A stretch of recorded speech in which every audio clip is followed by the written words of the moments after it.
how do you guys successfully manage these projects when there are so many differing opinions? And you kind of have to put your therapist hat on, I imagine, at some point as well. So is it much different than other sectors? Yeah, and we can't handle it. We usually give up halfway through the project. No, that's actually part of what I think is part of the exciting development of a project is dealing with lots of diverse opinions. And I find it especially challenging when you've got people that seem to have like completely countervailing opinions.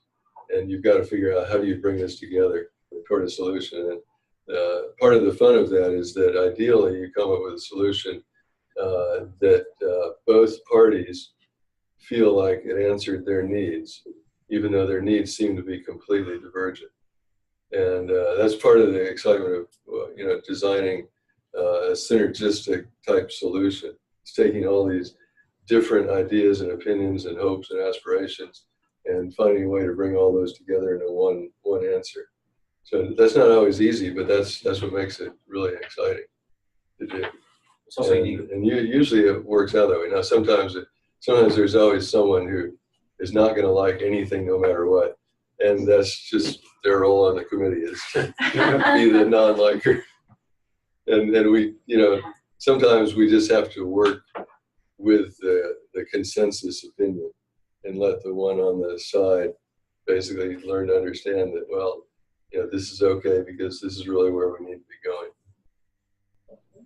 What's unique too is seeing those committees or leadership groups between traditional and contemporary markets. Because on the traditional end, I mean, most of the committee members or decision makers, they have professional jobs.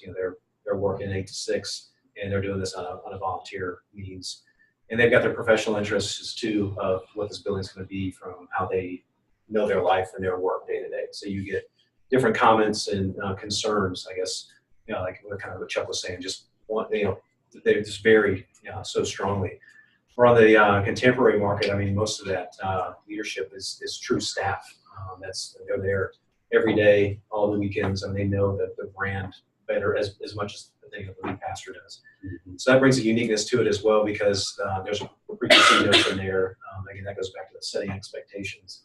But I think it's a management piece on both ends of just understanding the client and again just gaining that trust throughout the process. And again, that guy that's in the committee just to be a naysayer, and at the end of the day, he's going to buy into it just because our commitment and his understanding that we're committed to this project, not trading for our building.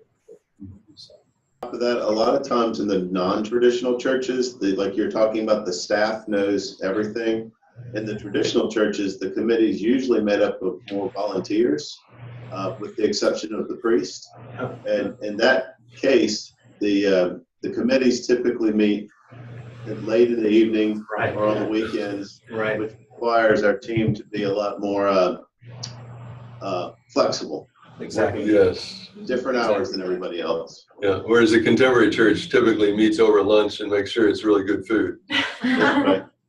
I think that's one of the things that you have to appreciate about working with committees is that, I mean, yeah, it requires patience in these things, but appreciate the fact that these are people that are doing this on a volunteer basis. And it's an example of how the church works. So the church is people investing their own time in something bigger than themselves. And so I think you have to think about it from their perspective. This is something that they're investing their nights and weekends on, and value that investment that they're putting into it, and reciprocate.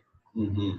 There's a delivery method too. There's so much passion within those committees, and being able to help guide them with answering those questions in a productive manner of making sure they know we're listening, but again bringing reality again to the project. I think that's a good challenge. Yeah, that's a key word. We haven't really mentioned that, but listening is considered one of the most important characteristics of the architect, being a good listener. And we hear that time and time again from churches that they think we are really great listeners, and we need to be. And so more than I think they value that more than us sort of expressing our brilliantly learned opinions. They value that we can actually listen to their opinions. That's